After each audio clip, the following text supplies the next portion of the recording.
So this MMA fighter is now in prison for life.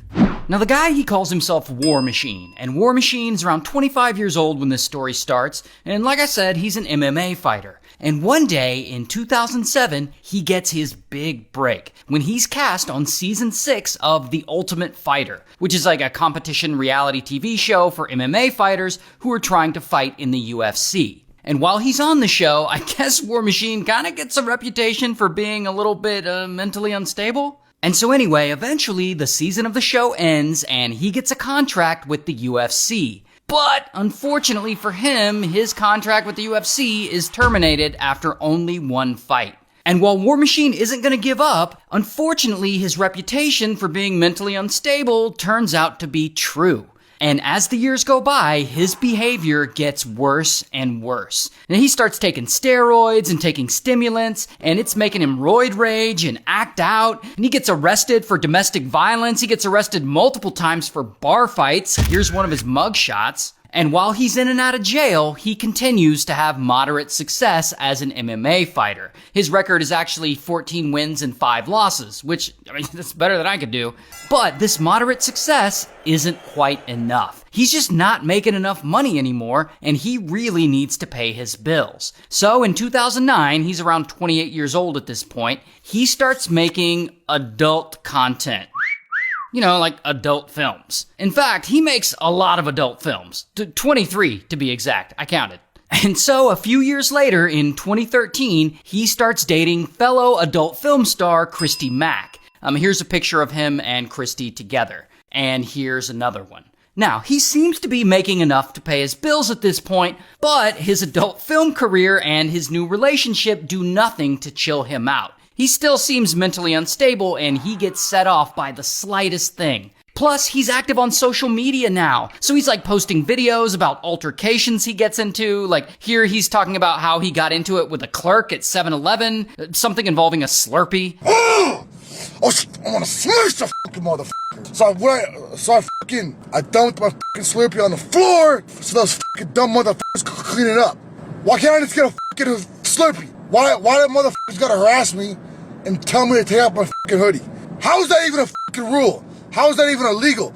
Another time he got into it with a guy who works at the gym. And I just squared up with him. I said, motherfucker. I said, get the fuck out of my fucking face right now. I don't give a fuck. I don't give a fuck. Get the fuck out of my face. Don't talk to me again in your life. I'm fucking pissed. Yeah, bro is posting all kinds of crazy stuff on social media as he seems to be going more and more off the rails. Now, during this time, he's still dating Christy, the adult film star, and one would think that he would be comfortable with her profession or at least accepting of it since they've been dating a while. But one day, suddenly, he's not. He gets mad that she's doing the job she does. You know, the job she was doing when they first met. The thing he was doing when they first met. And so War Machine, he starts getting violent with her. Often. Like he beats her up all the time and he'll like take her phone away to stop her from calling her mom for help. And this crazy relationship goes on for over a year until I guess they break up. But from what I can tell, it seems like they've split up more than once. But anyway, they break up and War Machine finally moves out of her house in Las Vegas and he moves back to San Diego where he lived before. However, even after moving out, he keeps the key to her house. I guess he still stays the night there sometimes. I don't know. This all seems very messy. But anyway, so Christy starts moving on, and she starts hanging out with this other guy. His name's Corey. And so now it finally seems like she and War Machine can be over for good. And War Machine, he can move on with his life, and he can find someone else. Until War Machine does not, in fact, move on. In fact, this whole situation gets much worse, because one night he decides to surprise Christy by driving to her house in the middle of the night. And so he pulls up, and he uses his key to get in.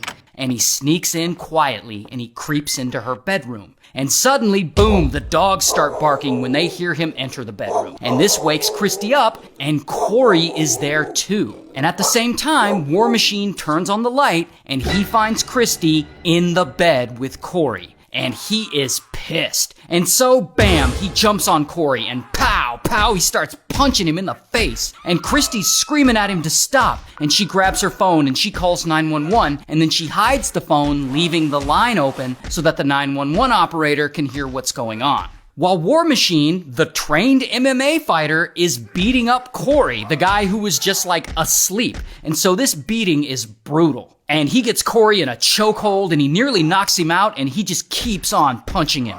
10 minutes later, War Machine is finally done kicking his ass and he tells him to get lost. And if he tells anyone about this, that he and his friends will come find him and they'll unalive him. And so Corey leaves. But now Christy's there alone with War Machine. And so boom, he grabs her and he starts punching her. And she's getting hit so hard that she's going in and out of consciousness. And she ends up on the bathroom floor. While War Machine, somehow he finds her phone and he starts going through her Instagram and her Twitter accounts. And anytime he sees something he doesn't like, pow, he hits her. Oh, but then it gets really bad. Because that is when he tries to SA her, but he can't because he can't perform. And so instead, he gets a dull kitchen knife and he stabs her. And he's also texting people from her phone and canceling all her plans, canceling her plans from her calendar for the following days so that no one will worry about where she is. Oh, but he's still not done, because then he leaves Christy in the bedroom and he goes to the kitchen to get another, even sharper knife to unalive her with. But him leaving the room gives her an opening. And this is her only chance to escape. And so, boom, she runs. And she runs out the back door and into the backyard, and she jumps the fence and she starts banging on her neighbor's door. And people aren't hearing her knock, so she runs from house to house, knocking on doors until finally a neighbor answers. And ultimately, Christy gets taken to the hospital. He had been beating her up for about 2 hours.